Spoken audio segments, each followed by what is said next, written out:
बच्चों नमस्कार। आज की अपनी जो क्लास है कंट्रोल स्टेटमेंट लूप के ऊपर। इससे जो अपन ने पहले क्लास ली थी कि लूप के है ना बेसिक स्ट्रक्चर्स कितने प्रकार के होते हैं, लूप क्या होता है, लूप को है ना कैसे अपन यूज करें, लूप के है ना कंट्रोल स्टेटमेंट जो होंगे उनका स्ट्रक्चर कितना लेआउट होगा। तो अपन ने पढ़ा था उस क्लास में एंट्री कंट्रोल्ड लूप और एग्जिट कंट्रोल्ड लूप। अब आज अपन देखेंगे कि लूप का कंस्ट्रक्शंस कैसे करें। सिंपल सी थ्योरी है कि लूप में अपन रिपीटेड करेंगे, कोई भी सर्टेन स्टेटमेंट का है ना वो ग्रुप होगा तो उसको अपन एक स्पेसिफाई कंडीशन तक, जब तक कंडीशंस ट्रू होती है तब तक रिपीट करने की थ्योरी रहेगी।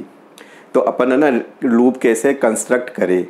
सी लैंग्वेज में अपने पास 3 तरह के लूप होंगे, जिसमें अपन है ना 2 लूप तो आपके फॉर लूप और एक वाइल लूप, वो तो एंट्री कंट्रोल्ड लूप कहलाएगा, और एक लूप अपन को है ना डू और वाइल, वो आपका एग्जिट कंट्रोल्ड कहलाएगा। तो अब लूप का कंस्ट्रक्शंस कैसे करें कि लूप स्टेटमेंट कैसे बनाएं। लूप स्टेटमेंट बनाने के लिए अपन को है ना कितनी स्टेप्स की रिक्वायरमेंट होगी, तो वो अपन आज की क्लास में देखेंगे कि लूप बनाने के लिए अपन को है ना क्या क्या रिक्वायरमेंट है, लूप का कंस्ट्रक्शंस कैसे करें। तो देर आर अपन को 4 स्टेप्स की रिक्वायरमेंट होगी। तो वो स्टेप्स क्या है तो वो देखें कि बेसिक रिक्वायरमेंट टू कंस्ट्रक्ट है ना लूपिंग प्रोसेस और लूप स्टेटमेंट, कि लूप स्टेटमेंट का जब कंस्ट्रक्ट करेंगे तो क्या बेसिक रिक्वायरमेंट होगी। तो देर आर है ना 4 स्टेप्स। कोई भी आप लूप बनाओगे तो ये ज़रूरी है कि 4 स्टेप्स की एंट्री होगी। तो 4 स्टेप्स कौन कौन सी है, चाहे आप फॉर लूप बनाओ, चाहे वाइल लूप का कंस्ट्रक्ट करो, चाहे डू वाइल लूप का कंस्ट्रक्शंस करो, तो अपन को 4 एंट्री की ज़रूरत होगी। तो पहली एंट्री क्या है, तो पहली एंट्री तो होगी इनिशियलाइजेशन, कि जिसके बेस पे अपनी कंडीशंस बनेगी। तो इनिशियलाइजेशन में है ना कोई अपन एक वेरिएबल्स लेंगे, जो वेरिएबल्स के बेस पे फिर कोई कंडीशंस बनाएंगे। तो वेरिएबल्स में वैल्यू कहाँ से आएगी, लूप कंट्रोल कंडीशंस को कंट्रोल करेंगे तो एक वेरिएबल्स तो चाहिए होगा अपन को। तो लूप को कंट्रोल कैसे करें, तो एक अपन को वेरिएबल्स है ना इनिशियल वैल्यू डिफाइन करके लेना होगा। तो वैल्यू कहाँ से आएगी, या तो असाइनमेंट के थ्रू लो, या फिर आप स्कैनफ या इनपुट के थ्रू वैल्यू लेके एक बिगिनिंग की वैल्यू लेके आ जाओ। फिर वैल्यू जब डिफाइन हो जाएगी तो सेकंड अपना रहेगा टेस्ट कंडीशन। तो पहला तो initialization, test condition. Test condition क्या करेगी कि लूप की बॉडी को कितने टाइम्स अपन है ना एग्जीक्यूट करें। रिपीटेडली जो एग्जीक्यूशन करोगे तो लूप्स की बॉडी को अपन कितने टाइम एग्जीक्यूट करें। तो टेस्ट कंडीशन सेकंड नंबर पे अपन फॉलो करेंगे। फिर थर्ड नंबर पे क्या होगा, कंडीशंस अगर सही हो जाती है तो फिर आप है ना क्या जॉब करना चाहोगे, तो एक लूप बॉडी का पूरा पोर्शन होगा। तो तीसरा नंबर पे लूप बॉडी आएगी, चौथे नंबर पे फिर कंडीशन को या जो कंडीशनल वेरिएबल जो आप लेके चलोगे तो उसको कैसे अपडेट करें। तो एक आपका है ना इंक्रीमेंट या डिक्रीमेंट की स्टेप्स होगी। तो 4 स्टेप्स आपको याद हो जानी चाहिए। तो number 1 initialization, number 2 test condition, number 3 loop की बॉडी, नंबर 4 इंक्रीमेंट या डिक्रीमेंट की स्टेप्स जो सीधा कंडीशंस को इफेक्ट करती है। तो 4 स्टेटमेंट कोई भी लूप यूज करो, चाहे आप कोई सी भी लैंग्वेज पढ़ लो, सी लैंग्वेज पढ़ो, C++ पढ़ो, जावा पढ़ो, PHP पढ़ो, कोई भी लूप का जब कंस्ट्रक्शंस करोगे तो 4 स्टेटमेंट की एंट्री होना कंपलसरी है। एक भी एंट्री को अगर इग्नोर करोगे तो प्रॉपर वे में लूप नहीं चल पाएगा। लूप में अपन क्या चाहते हैं, तो चारों एंट्री करना ज़रूरी हो जाता है। तो लूप की जो बेसिक रिक्वायरमेंट है तो वो आप देखो कि सबसे पहले तो इनिशियलाइजेशन चाहिए होगा अपन को, कि सबसे पहले तो अपन को है ना इनिशियलाइजेशन का जॉब करना पड़ेगा। तो इनिशियलाइजेशन कैसे करें, तो इनिशियलाइजेशन करेंगे अपन, इसमें क्या होता है सेट करेंगे, setting and initial value, define एक कंडीशन वेरिएबल, कि एक वेरिएबल होगा, जैसे मैं लूप को i से कंट्रोल करूं या लूप को कोई n वैल्यू लेके कंट्रोल करूं तो वो आपका कंडीशनल वेरिएबल होगा। तो उसको अपन सबसे पहले इनिशियल करेंगे या सेट करेंगे। तो इनिशियल या सेट, उसको वेरिएबल की वैल्यू को कैसे सेट करें, तो उसके लिए अपन को ना देर आर 2 अपने पास मेथड है इनिशियलाइजेशन के, कि initialization can be done using, कि किसके द्वारा अपन इनिशियलाइजेशन कर सकते हैं। तो एक तो होता है कि असाइनमेंट स्टेटमेंट के थ्रू आप इनिशियल वैल्यू ला सकते हो, इनपुट स्टेटमेंट के थ्रू वैल्यू ला सकते हो। जैसे एन में कोई वैल्यू लेके फिर लूप की कंडीशंस बनानी है मेरे को, तो एन की वैल्यू में इनिशियल ले सकता हूँ। तो ये आपका इनिशियलाइजेशन की स्टेप्स है। i=0 इनिशियल वैल्यू है, T1 एन की वैल्यू T1 में लेके मैं काम कर रहा हूँ। एन को मैंने डिफाइन करके भी ला सकता हूँ, जैसे एन की वैल्यू मेरे को लेना हो तो मैं एन को ऐसे भी ले सकता हूँ कि डिफाइन n 100। अब n यहाँ T1 में 100 आ जाएगा कि T1 में यह 100 आ जाएगा। तो ये आपका इनिशियल हो गया। तो इनिशियल वैल्यू बिगिनिंग की है ना, कोई भी कंडीशन वेरिएबल होगा उसकी वैल्यू को सेट करें या इनिशियलाइजेशन करें, अपन बिगिनिंग वैल्यू डिफाइन करें तो असाइनमेंट के थ्रू कर सकता हूँ। असाइनमेंट जब स्टेटमेंट अपन बनाएंगे तो लेफ्ट हैंड पे वेरिएबल आएगा, फिर इक्वल असाइनमेंट ऑपरेटर आएगा, राइट हैंड पे कोई भी एक्सप्रेशन आ सकता है। तो किसी भी एक्सप्रेशंस को लेके कंडीशन वेरिएबल में बना सकता हूँ। तो ये आपको याद हो जाना चाहिए। दूसरा आपका है ना कि बिगिनिंग की या इनिशियल या वैल्यू को कैसे सेट करें वेरिएबल को, तो इनपुट के द्वारा वैल्यू अपन ला सकते हैं। तो ये वैल्यू है ना कीबोर्ड से लेगा, तो ये कीबोर्ड से एक्सेप्ट करेगा कि एन में वैल्यू कहाँ से आएगी, स्कैन करेगा। कौन सा डेटा है, इंटीजर टाइप का डेटा है। कैसे पता चला, %d से। तो स्कैनफ के थ्रू वैल्यू आ सकती है। तो ये मेरे इंटीजर वैल्यू अपन यहाँ पे है ना सेट कर रहा हूँ, मैं यहाँ पे करेक्टर वैल्यू सेट कर रहा हूँ। तो ये करेक्टर सिंगल करेक्टर वैल्यू आएगी, यहाँ पे सिंगल करेक्टर वैल्यू इनिशियल होगी यहाँ पे, है ना। ये रीड करेगा, रीड फ्रॉम कीबोर्ड। तो ये करेक्टर डेटा, ये आपका इंटीजर डेटा, एन में इंटीजर वैल्यू सेट हो जाएगी, CH के अंदर कोई सिंगल करेक्टर वैल्यू आएगी जो CH के अंदर इनिशियल हो जाएगी। तो आपको जब इनिशियलाइजेशन करोगे तो दो मेथड है, असाइनमेंट स्टेटमेंट की हेल्प से, इनपुट स्टेटमेंट की हेल्प से। इनपुट में कीबोर्ड से सप्लाई देनी होगी वेरिएबल्स को, फिर जो वेरिएबल्स लेके आते हो तो फिर सोचो कि लूप के अंदर कंडीशन कैसे अप्लाई करूं, तो उसी वेरिएबल्स से कंडीशन बनाओ फिर। तो अब देखो सेकंड जो होगा टेस्ट कंडीशन, कि लूप जब बनाएंगे तो सेकंड ऑप्शन अपना टेस्ट कंडीशंस होगा कि लूप की बॉडी को अरे कैसे एग्जीक्यूट करे, कब तक एग्जीक्यूट करे। तो then condition must be specified. तो टेस्ट कंडीशंस कंपलसरी हो जाती है लगाना। Test for a specified value of the condition variable. Condition variable input से या असाइनमेंट से आएगा, तो उस कंडीशनल वेरिएबल के थ्रू कोई भी कंडीशंस को अपन को स्पेसिफाई करेंगे for executions of the loop. Loop को अपन को है ना चलाने के लिए कंडीशंस ट्रू या फॉल्स रखने के लिए यहाँ पे कंडीशंस बनाएंगे। तो how many times loop body will be executed, कि आप लूप की बॉडी को कब तक चलाना चाहोगे, कितने टाइम्स चलाना चाहोगे। तो कंडीशंस ज़रूरी हो जाएगी। जैसे तुम कहते हो कि मेरा ये लूप का एक सेगमेंट है, 5 स्टेटमेंट है, इसको 10 टाइम्स चला दो। तो 10 टाइम्स के लिए एक आई इक्वल है ना, अपन को 1 काउंटर लेना होगा, फिर एक कंडीशंस बनाएंगे आई लेस देन और इक्वल 10। या फिर तुम कहते हो कि एन की वैल्यू जब तक 0 नहीं हो जाए तब तक लूप चला दो, तो फिर कंडीशन बनानी पड़ेगी। तो कंडीशन कैसे बनेगी, एन नॉट इक्वल 0। तो अपन को लूप को कब तक रिपीट करे, लूप की बॉडी को कब तक रिपीट करे, तो कंडीशन स्पेसिफाई करनी होगी। कंडीशन स्पेसिफाई करेंगे अपन कंडीशन वेरिएबल को लेके। तो जैसे कैसे करते हैं, तो वो एग्जांपल आप देख सकते हो। जैसे एन नॉट इक्वल 0, तो इसका ये मतलब होता है एन में 0 नहीं होना चाहिए। ये कहता है कि आई लेस देन और इक्वल एन, ये भी एक कंडीशन है कि लूप कब तक चलाना पड़ेगा कि आई का मान एन से बिलो या इक्वल तक। इसमें मैंने डबल कंडीशन को कंबाइन कर दिया एंड ऑपरेटर से। तो ये 2 कंडीशंस चेक करेगा, ये रिजल्ट अगर ट्रू होगा तो लूप चलेगा, ये रिजल्ट फॉल्स हो गया तो लूप नहीं चलेगा। तो एंड से कंबाइंड है, आई का मान एन से बिलो होना चाहिए, जे का मान एम से बिलो होना चाहिए। अगर बोथ कंडीशंस आर ट्रू तो देन रिजल्ट इसका यस रहेगा। ये कंडीशन अपन को कहती है ए का मान बी के बराबर नहीं होना चाहिए।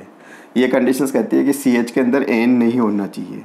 सी एच एक आपका वेरिएबल है, सी एच की वैल्यू यहाँ से आ रही है, तो सी एच में एन नहीं है, तो ये कंडीशन सही हो जाएगी।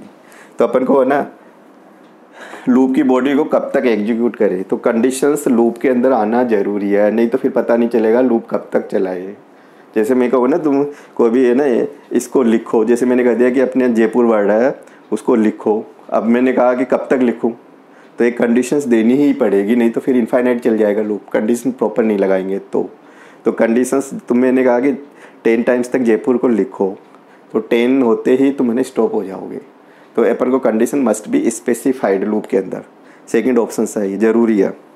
थर्ड ऑप्शन होगा लूप बॉडी। इंपॉर्टेंट स्टेप्स है। कल भी अपन ने लूप स्टेटमेंट के 2 सेगमेंट हो गए, एक तो लूप कंट्रोल पार्ट हो गया और एक आपका लूप की बॉडी का पार्ट हो गया। तो लूप की बॉडी में ना क्या स्टेटमेंट रिपीट करोगे, तो जो रिपीटेड वाली स्टेटमेंट है वो पूरी लूप बॉडी में आएंगे।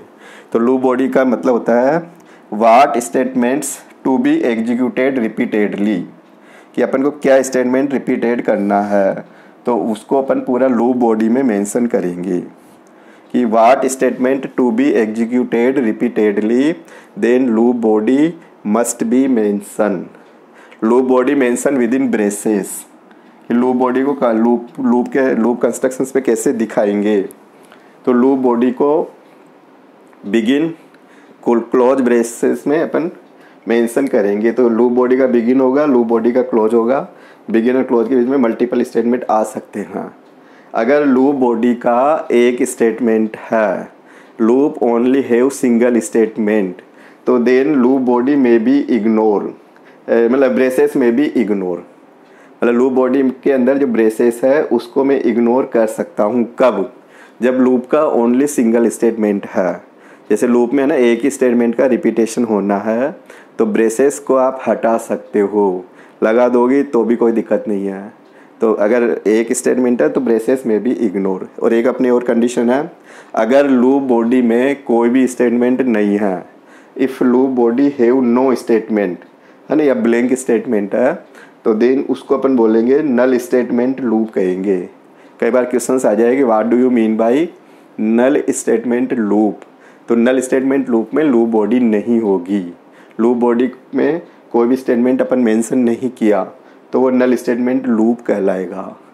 तो लूप तो चलेगा, लूप बॉडी एग्जीक्यूट नहीं होगी। कोई भी स्टेटमेंट है ना एग्जीक्यूशंस के लिए नहीं है, तो उसको नल स्टेटमेंट लूप कहेंगे।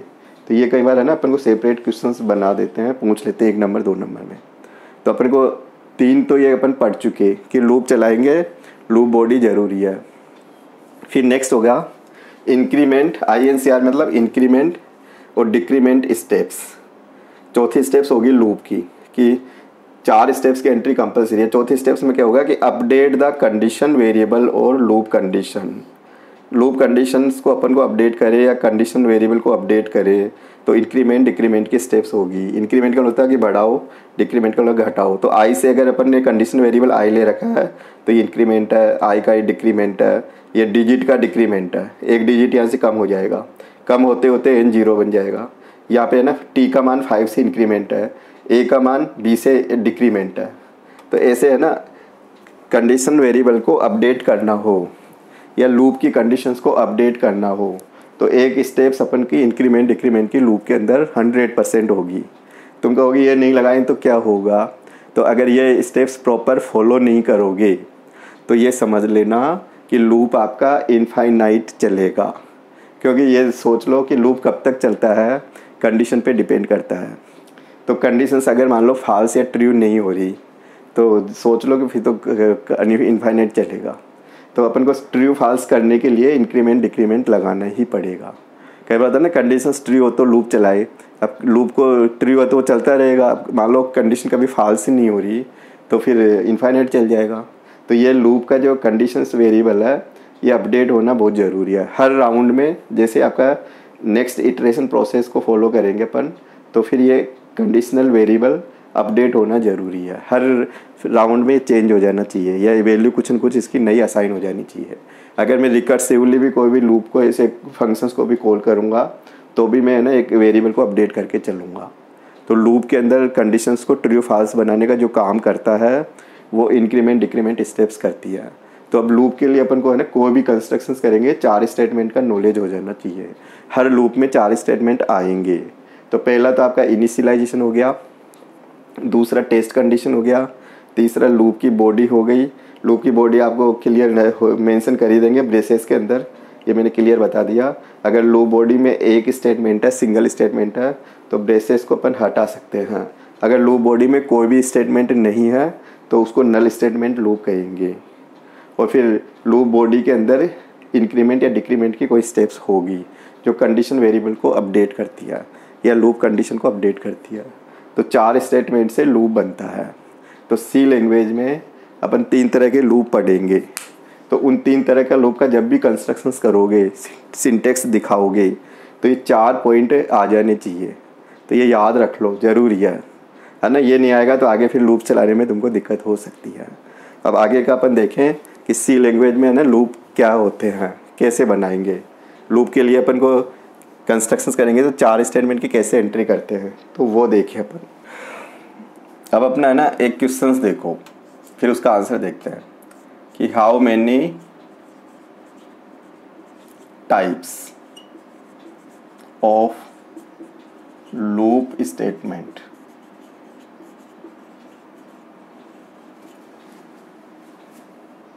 Available in C language.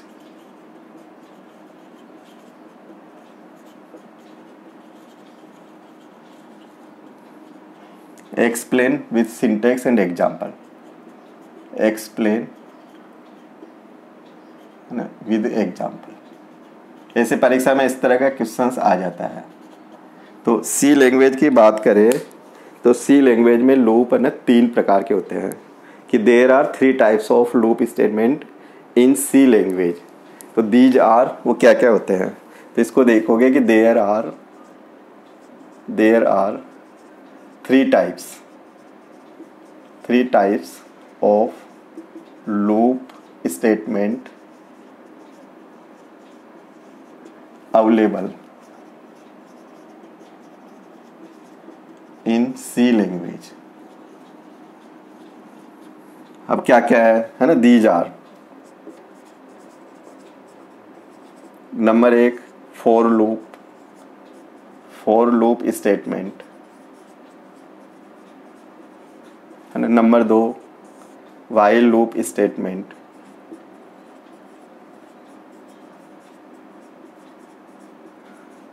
Number 3 do while loop statement. 3 तरह के लूप स्टेटमेंट है सी के अंदर, याद हो जाना चाहिए। अब इनका है ना क्या क्या पर्पज है कि अपने पास फर्स्ट जो 2 लूप है ये एंट्री कंट्रोल्ड लूप है ना, कि पहले जो 2 लूप है ये आपके एंट्री कंट्रोल लूप है, एंट्री कंट्रोल्ड। और ये है आपका एग्जिट कंट्रोल लूप है।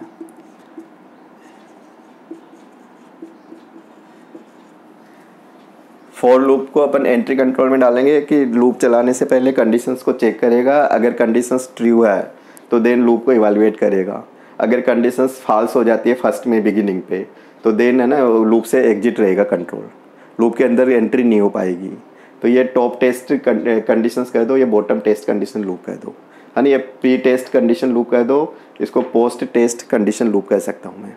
तो ये कंडीशंस पहले डू वाइल क्या करेगा, डू वाइल लूप है ना पहले लूप की बॉडी को इवैल्यूएट करेगा और फिर देन उसको मतलब इवैल्यूएट करके एग्जीक्यूट करके देन कंडीशन को चेक करेगा। और ये फॉर और वाइल क्या है, ये एंट्री कंट्रोल्ड लूप है, ये पहले कंडीशंस को चेक करेगा और देन फिर प्रोसेस करेगा। तो अपन को सी लैंग्वेज में 3 तरह के लूप है। अब 3 तरह के लूप को अपन अगर यहाँ इसका सिंटेक्स देखें तो इनका सिंटेक्स है, अपन ने अभी जस्ट इससे पहले लूप को बनाने के लिए बेसिक क्या रिक्वायरमेंट है अपन ने वो रिक्वायरमेंट पढ़ी थी। अब लूप को कंस्ट्रक्ट कैसे करें तो इनका एक बार है ना सिंटेक्स देखो कि सिंटेक्स कैसे होता है। तो इनका तीनों लूप का मैं सिंटेक्स एक साथ ही बता देता हूँ। थ्योरेटिकल कंसेप्ट में इसमें ये लिखना होता है कि entry control loop, for loop में ये कॉमन एंट्री है, वाइल लूप की ये कॉमन एंट्री है, डू वाइल है, एग्जिट कंट्रोल है। एंट्री कंट्रोल में क्या होता है, एग्जिट कंट्रोल में क्या होता है, तो इसकी थ्योरी अपन ऑलरेडी पढ़ चुके। तो अब अपन यहाँ पे इनके है ना सिंटेक्स देखना चाह रहे हैं कि ये तीनों लूप किस तरह के सिंटेक्स को फॉलो करते हैं। तो इनके सिंटेक्स देखो कि इस सिंटेक्स को लेते हुए लूप को अपन है ना अप्लाई करेंगे। तो पहला हो गया आपका फॉर लूप। तो फॉर लूप में ये ज़रूरी है कि ये 2 सेमीकोलन अंदर आ जाना चाहिए, है ना। ये आपका फॉर लूप, फिर यहाँ पे बिगिन, यहाँ पे है ना क्लोज, और यहाँ पे स्टेटमेंट एक्स आ जाएगा, लूप के बाहर का स्टेटमेंट एक्स, ये लूप के बाहर का है ना कंसेप्ट है, ये लूप की एंट्री चल रही है, ठीक है ना। तो दूसरा अपन देखें, अब इसके एक बार है ना इसी को पूरा कंप्लीट कर ले, या दूसरा लूप देखो है ना, फिर अपन देखते हैं वाइल लूप का। तो यहाँ पे देखा, यहाँ पे आपकी एंट्री है वाइल, फिर ये जैसे ये है ना ब्रैकेट आएगा, फिर देन बिगिन आएगा, फिर यहाँ पे क्लोज आएगा, स्टेटमेंट एक्स आएगा, फिर यहाँ पे है ना रेगुलर आगे की स्ट्रीम्स आ जाएगी। फिर अपन एक और लूप देखें तीसरा, कि आपका जैसे ये चल रहा है डेट, यहाँ पे है ना एंट्री स्टेटमेंट है, यहाँ से मैं डू से बिगिन करता हूँ लूप का, फिर यहाँ पे क्लोजिंग आ जाएगा, क्लोजिंग के बाद में वाइल के बाद में टेस्ट कंडीशन, वाइल का अपन को यहाँ पे ना ब्रैकेट लगा देता हूँ, फिर एक साथ में लिखूँगा, यहाँ पे मैंने सेमीकोलन लगा दिया, यहाँ स्टेटमेंट एक्स।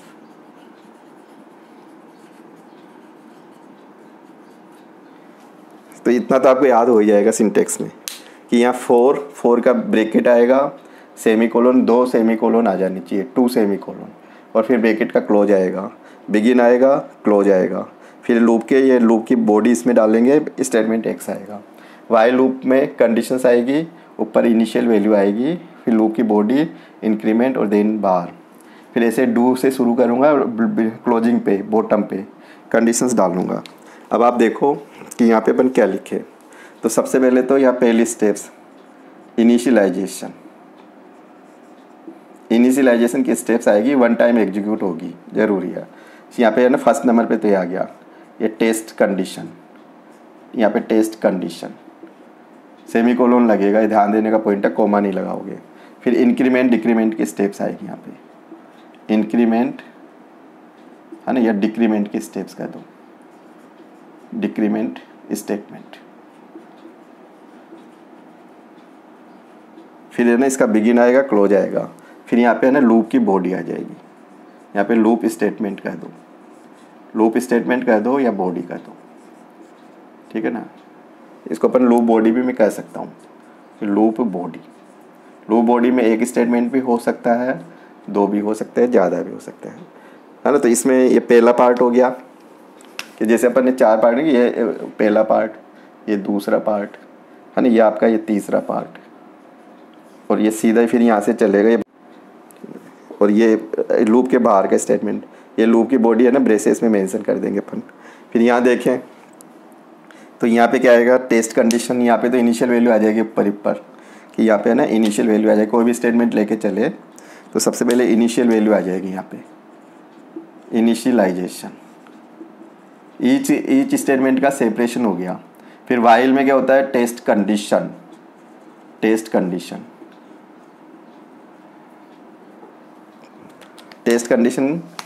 ये ब्रैकेट क्लोज हो जाएगा, सेमीकोलन नहीं आता, ध्यान देने का पॉइंट है।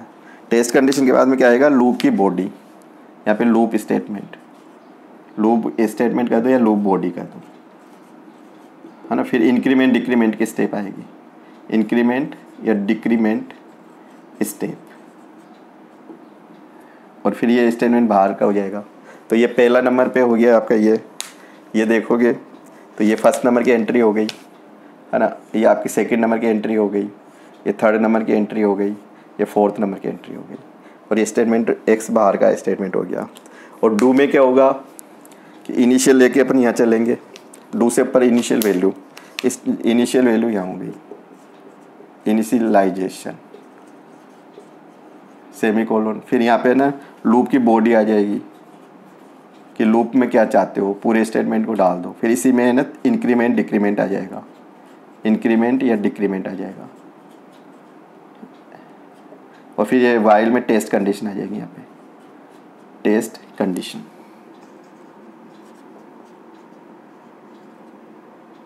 और फिर सेमीकोलन आएगा, फिर स्टेटमेंट एक्स आ जाएगा। तो इसमें भी देखोगे तो ये आपका पहला पार्ट, ये आपका दूसरा पार्ट, तीसरे पार्ट पे इंक्रीमेंट डिक्रीमेंट, चौथे नंबर पे कंडीशन चली गई, तो यहाँ पे है ना बॉटम पे कंडीशन चली गई। तो कोई भी लूप आप बनाना चाहोगे तो ये सिंटेक्स आपको याद हो जाना चाहिए। फॉर लूप में ज़रूरी है इनिशियलाइजेशन ऊपर भी लगाना चाहोगे तो फिर यह एक सेमीकोलन बना के एंट्री खाली छोड़ सकते हो। टेस्ट कंडीशंस इस सेमीकोलन के जस्ट बाद सेकंड नंबर पे आएगी। फिर फॉर लूप में इंक्रीमेंट डिक्रीमेंट सेमीकोलन के जस्ट बाद आएगा। तो 3 स्टेटमेंट का यहाँ पूरा एक साथ सिंगल लाइन में कंबाइंड कर दिया। फॉर, फिर बिगिन, फिर क्लोज, फिर लूप में क्या चाहते हो तो लूप बॉडी, फिर लूप बॉडी में जो भी अपन रिपीट करेंगे उसका फिर क्लोजिंग में इसको ब्रेसेस में मेंशन कर दोगे, फिर लूप के जस्ट बाहर आएंगे स्टेटमेंट एक्स है।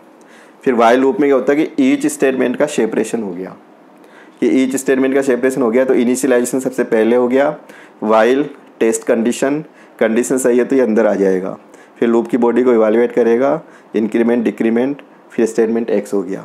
फिर डू में देखें तो स्टार्टिंग पॉइंट डू से शुरू कर देंगे कि डू वाइल का, क्योंकि वाइल बॉटम पे जाता है तो फिर कैसे पता चलेगा कंप्यूटर को स्टार्ट कहाँ से हो रहा है लूप, तो डू से, डू का बिगिन आएगा, लूप की बॉडी होगी, इंक्रीमेंट डिक्रीमेंट की स्टेप्स होगी, चौथे नंबर पे टेस्ट कंडीशन चली जाएगी। यहाँ टेस्ट कंडीशन टॉप पे आ रही है, डू वाइल में बॉटम पे जा रही है। फिर लूप से बाहर आएगा कंट्रोल तो कहाँ जाएगा, जैसे लूप से एग्जिट होगा स्टेटमेंट एक्स को फॉलो करेगा। तो ये initialization only one time execute होता है, initialization execute only one time, compiler उसको फिर कभी भी इनिशियलाइजेशन नहीं करेगा। तो ये ध्यान देने का पॉइंट है, initialization executions only one time, मतलब एक ही बार होगा, compiler can not never again है ना, उसको इनिशियलाइजेशन नहीं करेगा। तो एक बार इनिशियलाइजेशन लेके स्टार्ट कर देगा लूप का। फिर सेकंड नंबर पे कहाँ जाएगा, टेस्ट कंडीशन पे जाएगा, फॉर में भी टेस्ट कंडीशन पे जाएगा, वाइल में भी टेस्ट कंडीशन पे जाएगा। फिर कंडीशन से क्या होता है, यस या नो रिजल्ट्स प्रोड्यूस होगा। फिर अगर कंडीशन सही हो जाती है तो फिर थर्ड नंबर की स्टेटमेंट को एग्जीक्यूट कर देगा लूप बॉडी को। वाइल में भी जाऊंगा तो टेस्ट कंडीशंस अगर सही हो जाती है तो लूप बॉडी को इवैल्यूएट कर देगा, इवैल्यूएट करके फिर फॉर लूप में तो ये इंक्रीमेंट डिक्रीमेंट पे सीधा यहाँ से ना चला जाएगा, कि कंट्रोल फिर यहाँ से ना सीधा यहाँ से चला और यहाँ पे आ जाएगा यहाँ पे, और यहाँ पे जैसे यहाँ से चलेगा तो ये कंडीशंस पे वापस चला जाएगा यहाँ पे, है ना, और यहाँ से चला तो ये कंडीशन पे नीचे यहाँ से सीधा एग्जीक्यूशन करते हुए कंडीशन ये टेस्ट करेगा। कंडीशन सही है तो ये डू पे आता रहेगा, यहाँ से कंडीशन सही है तो डू पे आता रहेगा। तो ये साइक्लिक प्रोसेस चलता रहेगा। फिर ये यहाँ से ना कहाँ जाएगा, फोर्थ नंबर से 2 नंबर पे आएगा, फिर ये यस होगा तो अंदर आ जाएगा। तो ये ना एक साइक्लिक प्रोसेस चलाता रहेगा। तो लूप डिपेंड करेगा टेस्ट कंडीशन पे, कंडीशन सही है तो लूप इवैल्यूएट हो जाएगा, लूप की कंडीशन अगर फॉल्स हो जाती है तो सीधा ये है ना स्टेटमेंट एक्स को फॉलो कर जाएगा। ऐसे वाइल लूप से इनिशियल लेके चला, कंडीशंस को चेक किया, कंडीशन सही है तो इनर मतलब लूप की बॉडी पूरी एग्जीक्यूट करेगा, फिर इंक्रीमेंट डिक्रीमेंट को लेके फिर कंडीशन पे आएगा, कंडीशन फेल हो जाएगी तो स्टेटमेंट एक्स को फॉलो कर जाएगा कंट्रोल। ऐसे डू वाइल में क्या होगा कि डायरेक्ट इसकी एंट्री होगी, इनिशियल वैल्यू तो बना लेगा, डायरेक्ट एंट्री हो गई, पूरी लूप की बॉडी को एग्जीक्यूट कर देगा, एग्जीक्यूट करके इंक्रीमेंट डिक्रीमेंट को यूज करेगा और फिर देन सीधा ही बाहर आ जाएगा, और फिर ये बाहर आके कंडीशन फेल हो जाएगी तो एग्जिट हो जाएगा, अगर कंडीशन सही है तो डू पे वापस चला जाएगा। जैसे ही कंडीशन फेल होगी बाहर आके क्लोज कर देगा लूप को, फिर अपन लूप के बाहर जो भी सीक्वेंस होगा प्रोग्राम का उसको ये फॉलो करेगा। तो सी लैंग्वेज में 3 लूप के इस मतलब सिंटेक्स हो गए, 2 लूप तो आपका एंट्री कंट्रोल को फॉलो करता है और तीसरा लूप आपका एग्जिट कंट्रोल को फॉलो करता है। अब अपन नेक्स्ट देखें कि इन तीनों लूप का एक एग्जाम्पल बता दो, example of for loop, example of while loop, example of do while loop. तो एक साथ है ना पैरेलल कंपेरेटिव स्टेटमेंट करते हुए अपन इन तीनों का एग्जाम्पल एक साथ ले लेते हैं। तो वो देखें अपन, अब देखो एग्जाम्पल,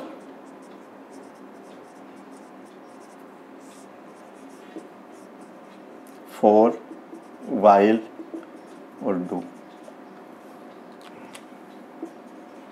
लूप्स। यानी एक तो फॉर लूप का एग्जाम्पल देख रहे हैं, वाइल लूप का देख रहे हैं, डू का देख रहे हैं, है ना। अपनी प्रॉब्लम्स है, अपनी प्रॉब्लम्स रहेगी, प्रॉब्लम ये find sum and display of n terms of natural number. इसका अपन एक एग्जांपल ले लेते हैं। तो अपना जो क्वेश्चन है कि अपन फाइंड करेंगे क्या, सम किसका नेचुरल नंबर का, है ना, और डिस्प्ले करेंगे। तो एक तो सम करेंगे, डिस्प्ले करेंगे, और नेचुरल नंबर का अपन नेचुरल नंबर को डिस्प्ले करके सम फाइंड आउट करेंगे। अब यूजिंग तीनों लूप का है ना विद एग्जांपल बताओ, तीनों लूप को यूज करते हुए। तो सबसे पहले तो देखो फॉर लूप, ये फॉर लूप से कैसे काम करें, ये फॉर लूप कैसे है ना वर्क करेगा।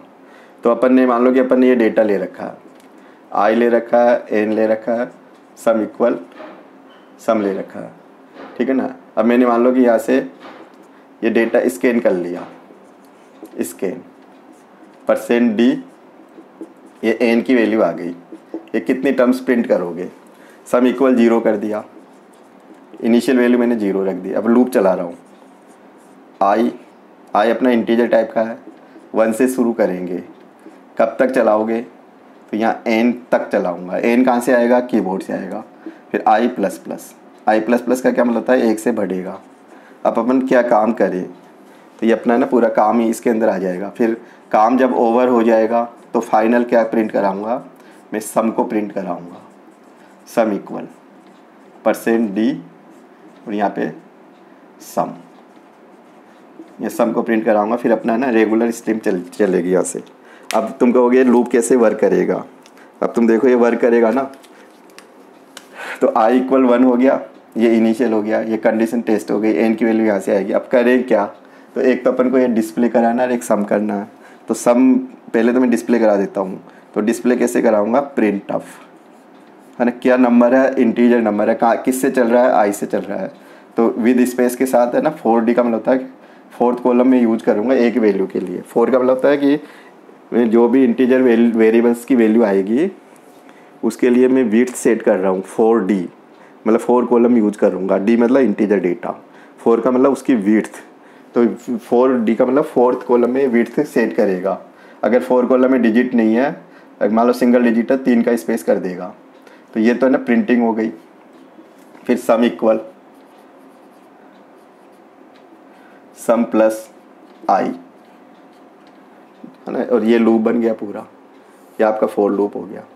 ये इनिशियल हो गया, टेस्ट कंडीशन हो गया, इंक्रीमेंट हो गया, ये लूप की बॉडी हो गई, इसको अपन लूप की बॉडी कहेंगे, है ना। ये लूप की बॉडी हो गई, ये लूप के आउटसाइड का स्टेटमेंट हो गया। तो ये फॉर लूप को अपन ने यूज कर लिया। अब सेकंड एग्जांपल देखो आप, सेकंड एग्जांपल, अगर वाई लूप के थ्रू अपन इसको करें तो ये लाइन ऐसे कैसे आएगी, यहाँ सम इक्वल 0 हो जाएगा, सम इक्वल 0। अब अपना ना एग्जांपल दे रहे हैं अपन वाई लूप का, कि वाई लूप कैसे वर्क करता है। तो सम इक्वल 0 हो गया, ठीक है ना। और ये लाइन आपकी ऐसे कैसे रहेगी, ये लाइन ऐसे कैसे रहेगी, ये वाली, है ना, ये लाइन आपके, है ना, ये लाइन भी ऐसे कैसे रह जाएगी। खाली मैं कन्वर्ट कर रहा हूँ कि वाइल लूप कैसे लगाते हैं। तो आई इक्वल अपन यहाँ 1 कर देंगे, आई इक्वल 1 कर देंगे। फिर यहाँ वाइल कब तक चलाए, तो ये कंडीशनल वेरिएबल आई रहेगा अपना, एन तक चलाएंगे इसको। क्या करना चाहेंगे, प्रिंट करना चाहेंगे, है ना। तो सेम वही लाइन आ जाएगी इसमें भी, 4d आई। फिर आगे आई का क्या करूँ, सम करना चाहूँगा आई का, तो सम इक्वल सम प्लस आई। और फिर आई को आगे बढ़ाऊँगा, इंक्रीमेंट डिक्रीमेंट, आई प्लस प्लस। फिर मैं यहाँ क्लोज कर दूँगा, फिर यहाँ प्रिंटिंग में आ जाऊँगा सीधा ही, है ना। फिर यहाँ प्रिंटिंग में आ जाऊँगा, यहाँ पे प्रिंट ऑफ, यहाँ पे बैक से लाइन चेंज कर दिया, सम इक्वल %d। फिर मैंने अगेन लाइन चेंज कर दी यहाँ पे, सम। तो ये आपका वाइल लूप का प्रोग्राम हो जाएगा। ये पूरा वाइल लूप हो गया। अब तुम कहोगे कि डू वाइल से कैसे करें इसको। अब डू वाइल का देखो, डू वाइल तो अपन ने डू वाइल में क्या कंसेप्ट था कि एग्जिट कंट्रोल है, तो कंडीशन कहाँ जाती है सबको पता है, बॉटम पे जाएगी। तो स्टार्टिंग पॉइंट किससे करेंगे, डू से करेंगे, सिंटेक्स में भी जस्ट देख लिया अपन ने। और बॉटम पे क्या कर देंगे, वाइल कंडीशन लगा देंगे। डू के वाइल में है ना क्या लगेगा, सेमीकोलन लगेगा, ध्यान देने का पॉइंट है। अब इसी एक्टिविटीज को अगर वाइल लूप से करें तो ये ऐसे हो जाएगा कि सम इक्वल 0, सम इक्वल 0, है ना। यहाँ पे आई इक्वल 1 इनिशियल लेके चलेंगे, ठीक है ना। अब यहाँ पे डू से शुरू कर दो, यहाँ पे डू से शुरू कर दिया, फिर बिगिन। अब क्या करें, आई को एक तो प्रिंट कराना चाहेंगे, तो ये प्रिंट ऑफ %4d आई। फिर आई को मैं क्या करूँगा, सम में भी लेता जाऊँगा साथ के साथ, सम प्लस आई। आगे कैसे बढ़ाऊँगा, तो आई प्लस प्लस से, कब तक बढ़ाऊंगा तो फिर कंडीशन मेंशन करनी पड़ेगी मेरे को। तो while i less than equal n, semicolon आएगा। फिर जब ये कंडीशंस फिनिश हो जाएगी है ना, फॉल्स हो जाएगी, तो फिर रिजल्ट्स प्रिंट कराऊंगा यहाँ पे। तो प्रिंट ऑफ, यहाँ पे मैं सम को प्रिंट कर दूंगा, सम इक्वल इंटीजर टाइप का डेटा है मेरे पास। फिर यहाँ पे सम को मैं प्रिंट करा दूंगा। फिर आगे की स्ट्रीम अपन फॉलो करेंगे यहाँ पे। तो यानी कहने का मतलब है अपने पास 3 तरह के लूप स्टेटमेंट है सी लैंग्वेज में। तो सी लैंग्वेज में है ना, तीनों के सिंटेक्स, तीनों के एग्जाम्पल, तीनों का मेन पर्पज कि फॉर लूप कैसे काम करेगा, वाइल लूप कैसे काम करेगा, डू वाइल कैसे काम करेगा, है ना, इनका बेसिक कैसे डिजाइन करें। तो फॉर लूप में 3 स्टेटमेंट एक साथ सिंगल लाइन में आ जाते हैं। फॉर लूप में 2 सेमीकोलन अंदर आनी चाहिए, अगर कोमा लगा दोगे तो एरर आ सकती है। इनिशियलाइजेशन के डबल स्टेटमेंट अपन एक साथ लिख सकते हैं अगर चाहे तो। कंडीशंस के बाद में सेमीकोलन और एक इंक्रीमेंट, 3 स्टेटमेंट अंदर आते हैं और लूप की बॉडी सेपरेट अलग हो गई तो ब्रेसेस के अंदर मेंशन करेंगे। वाइल लूप में चारों एंट्री अलग अलग आएगी, इनिशियलाइजेशन, टेस्ट कंडीशन, लूप की बॉडी और फिर इंक्रीमेंट, डिक्रीमेंट, देन क्लोज। इसमें क्या होगा कि इनिशियलाइजेशन, फिर डू लूप स्टार्टिंग पॉइंट हो गया, डू से शुरू करेंगे कीवर्ड है, फिर लूप का बिगिन, फिर लूप की बॉडी और फिर इंक्रीमेंट, डिक्रीमेंट, ये इंक्रीमेंट है, फिर ये कंडीशंस। तो हर में आपके है ना 4 एंट्री आएगी। तो 4 एंट्री को अगर अपन यहाँ मैप करें तो देखो, तो ये पहली एंट्री है ना, ये दूसरी एंट्री, ये आपकी तीसरी एंट्री है ना, ये चौथी एंट्री और ये लूप के बाहर की एंट्री। यहाँ पे आपकी ये पहली एंट्री वाइल लूप में, दूसरे नंबर पे कंडीशन, तीसरे नंबर पे लूप की बॉडी, चौथे नंबर पे इंक्रीमेंट। ठीक है ना। इसमें देखोगे ये आपका इनिशियलाइजेशन है ना, ये आपका लूप की बॉडी, ये लूप की बॉडी 2 नंबर, ये आपका इंक्रीमेंट 3 नंबर और बॉटम पे कंडीशन हो गई 4 नंबर।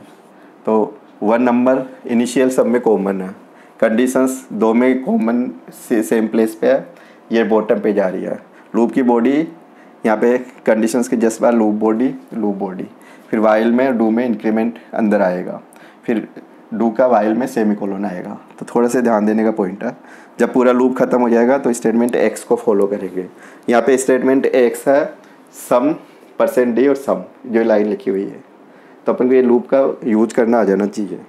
अब अपन इसका अगर और भी देखें कि दोनों के फ्लो चार्ट्स बना के बता दें अपन कि फॉर लूप, वाइल लूप और डू वाइल का फ्लो चार्ट कैसे होता है, तो वो देखें अपन।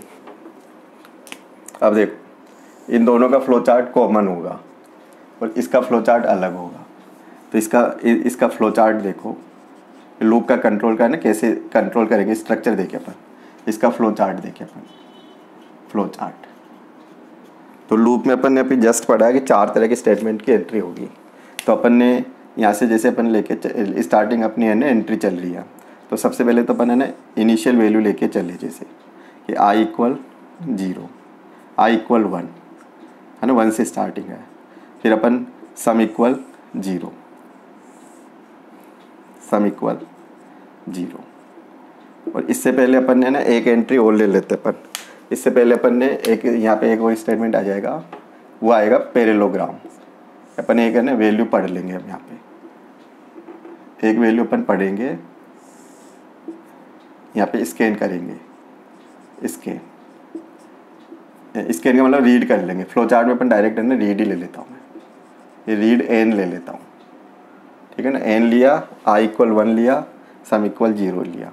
फिर अपन क्या करेंगे कि यहाँ कंडीशंस चेक करेंगे यहाँ पे कि इफ़ वाइल है ना, कंडीशन चेक करूँगा, टेस्ट कंडीशन। तो टेस्ट कंडीशन में क्या लगा रहा हूँ मैं यहाँ पे, टेस्ट कंडीशन मतलब लूप के थ्रू होगी। यहाँ पे टेस्ट कंडीशन में मैं ये लिखूँगा कि i = n। अब तुम कहते हो कि यस, तो यस है तो फिर है ना ये लूप की बॉडी चलाऊँगा मैं यहाँ पे। तो यहाँ पे क्या करूँगा कि एक तो सम करना चाहूँगा कि sum equal some plus i, और एक प्रिंट करना चाहूँगा यहाँ पे प्रिंट करना चाहूँगा मैं प्रिंट i। और फिर आगे अपन बढ़ेंगे i++,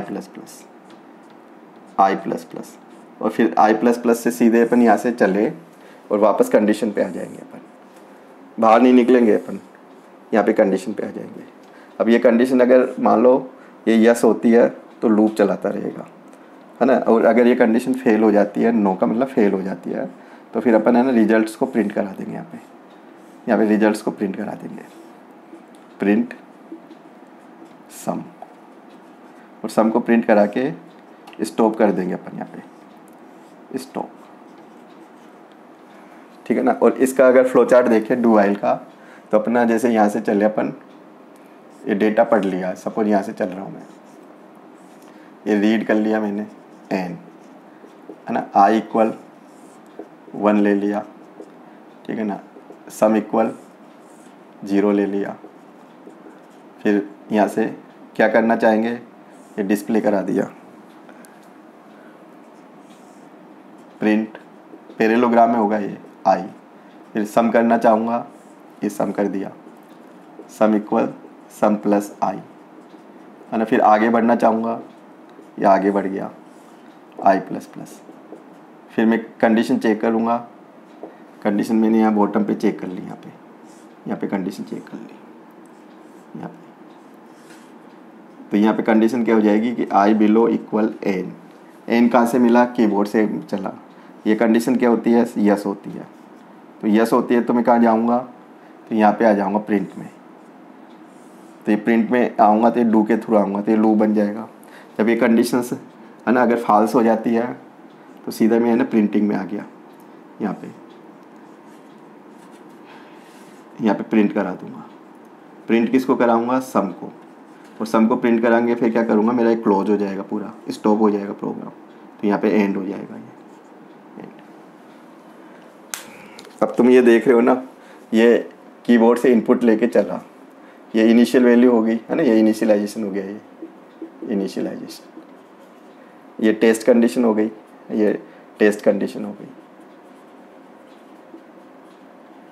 और ये आपकी है ना लूप की बॉडी हो गई, ये लूप बॉडी हो गई, लूप बॉडी। और ये क्या है, ये इंक्रीमेंट हो गया, इंक्रीमेंट। तो इंक्रीमेंट को लेके फिर कहाँ जाएगा, तो ये आपका है ना लूप बन गया। तो कौन सा लूप है, ये फॉर लूप है, और दूसरा क्या है, वाइल लूप है। तो दोनों का सेम स्ट्रक्चर रहेगा। ये कंडीशन यहाँ से चेक करेगा, तो ये है ना ये लूप में ऐसे जाएगा, और देन फिर ये वापस है ना ऐसे वापस आएगा। तो ऐसे चलता रहेगा ये, तो एक साइक्लिक प्रोसेस बना देगा। तो ये लूप की बॉडी में है ना 2 स्टेटमेंट तो रेगुलर चल रहे हैं, इंक्रीमेंट चल रहा है, कंडीशन से एवरी टाइम चेक करेगा ये। जब एक राउंड हो जाएगा, जब ये कंडीशन फेल हो जाएगी, लूप से बाहर आ जाएगा, स्टॉप कर देगा। और यहाँ पे भी देखें तो यहाँ पे है ना ये इनपुट से इनिशियल लेके चला, ये तो इनिशियलाइजेशन हो जाएगा, ये आपकी लूप की बॉडी हो जाएगी, ये इंक्रीमेंट की स्टेप्स हो जाएगी, ये टेस्ट कंडीशन हो जाएगी, है ना। फिर ये कंडीशन सही है तो ये लूप चलता रहेगा, तो ये लूप कहलाएगा, है ना। और ये ऊपर गया फिर आया, तो एक साइक्लिक प्रोसेस बन गया। तो ये जो हुआ ना, ये एग्जांपल है, ये एंट्री चेक लूप कह दो, ये एंट्री कंट्रोल्ड कह दो। और ये आपका डू वाइल का जो एग्जांपल है, ये आपका एग्जिट कर दो, एग्जिट कंट्रोल। तो ये डू वाइल का डायग्राम दे सकते हो, ये फॉर का और वाइल का डायग्राम दे सकते हो, ये एंट्री चेक, ये एग्जिट चेक। तो इस तरह से अपने पास है ना सी लैंग्वेज में 3 लूप स्टेटमेंट अवेलेबल है। 3 लूप स्टेटमेंट अपने डिपेंड करेंगे कि जो अपन को, जैसे रेगुलर कोई अगर सीरीज की प्रोग्रामिंग है ना, तो अपन फॉर लूप को ज़्यादा यूज करेंगे। अगर किसी पर्टिकुलर एक सिंगल वैल्यू को लेके अपन पूरा कंट्रोल उसी पे डिपेंड करवा दे, तो जैसे कोई स्पेसिफाई वैल्यू आते ही उसको है ना एग्जिट कर दे, लूप को कंट्रोल है ना टर्मिनेट कर दे, तो फिर वाइल लूप ज़्यादा सूट करेगा। अब फिर अपन चाहते हैं ऐसा कम से कम लूप, ऐसा लूप लगाओ जो कम से कम एक बार तो एग्जीक्यूशंस दे। तो एक बार एग्जीक्यूशंस एटलीस्ट 1 टाइम एग्जीक्यूट होने का कंसेप्ट रखें, तो फिर डू वाइल लगाओ। तुम चाहते हो कि स्क्रीन पे पहले 1 टाइम्स तो कुछ आना ही चाहिए, फिर अपन स्क्रीन पे आने के बाद में देन कंट्रोल को यूज करें कि कुछ तो पहले दिखेगा, उसके बाद में आप सिलेक्शन करोगे, तो फिर अपन है ना डू वाइल लूप एग्जीक्यूशंस तो ये चलता है, क्योंकि इसमें कंडीशंस बाद में चेक होती है। ये लूप है ना फॉर और वाइल चल भी सकता है, नहीं भी चल सकता, मे बी एग्जीक्यूट और नोट, क्योंकि इसमें कंडीशन टॉप पे टेस्ट होती है। तो टॉप पे अगर कंडीशन फर्स्ट राउंड में फेल हो गई, तो लूप के अंदर कंट्रोल गया नहीं, सीधा ये एग्जिट पे आ जाएगा सीधा ही फिर वो। तो अपन को ये ज़रूरी है कि कैसे है ना डील करे प्रॉब्लम्स को, एंट्री को चेक करके करे या एग्जिट को करे, तो प्रॉब्लम्स पे डिपेंड करेगा ये। फिर इन लूप को यूज करके आगे की जो क्लास अपन बनाएंगे वो फिर नेस्टेड लूप यूज करूँगा। फिर लूप में भी कुछ एक्स्ट्रा कोई जंपिंग का या ट्रांसफरिंग का कंसेप्ट रखना हो या कोई पर्टिकुलर पोर्शन को स्किप करना हो तो वो भी अपन ब्रेक का कंटिन्यू का भी इसमें यूज करेंगे। तो आगे की जो मेरी नेक्स्ट क्लास होगी वो नेस्टेड लूप के ऊपर होगी। और अपन इन लूप के अभी तो अपन ने ये नॉर्मल एक सिंपल सा एग्जांपल लिया है, नेचुरल नंबर का सम करना एंड डिस्प्ले करना। फिर हो सकता है कि इसमें और भी कई सारे सीरीज के प्रोग्राम्स आ जाए, है ना। सम ऑफ डिजिट है, पैलिंड्रोम नंबर है, आर्मस्ट्रॉन्ग नंबर है, ऐसे डू वाइल के भी कई सारे एग्जांपल हो सकते हैं। तो अभी अपन इनके ना प्रैक्टिकली कई एग्जांपल्स भी प्रोग्राम्स भी देखेंगे। तो आगे की जो ट्यूटोरियल क्लास होगी उसमें अभी 1-2 क्लास में प्रोग्राम्स भी आएंगे, नेस्टेड लूप की थ्योरी भी आएगी। उसके बाद 2 या 3 क्लास के बाद ये वाला टॉपिक अपना क्लोज होगा। तो आप रेगुलर देखते रहिए वीडियो को और अपने नॉलेज को इम्प्रूवमेंट करते रहिए। अगर कोई भी समझ में नहीं आए तो आप कमेंट्स में लिख सकते हो। तो आज की क्लास को मैं यहीं पे एंड करूँगा। अच्छा लगे तो सब्सक्राइब करें, बेल आइकन पे क्लिक करें जिससे नोटिफिकेशन मिल जाए, लाइक करें, शेयर करें मैक्सिमम। Thank you.